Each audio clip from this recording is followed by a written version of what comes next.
बघत असतो की कुठे पण वाहन बंदच असते, पण एक त्याच्यात स्प्लिट आहे.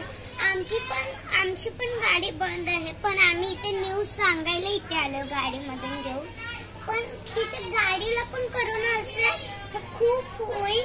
आणि माहितीच आहे तुम्हाला आता की मुलांमधून प्राण्यांमध्ये पण करोना फैलत होतोय, म्हणून आपण कुठे पण जाऊ नाही शकणार आहे.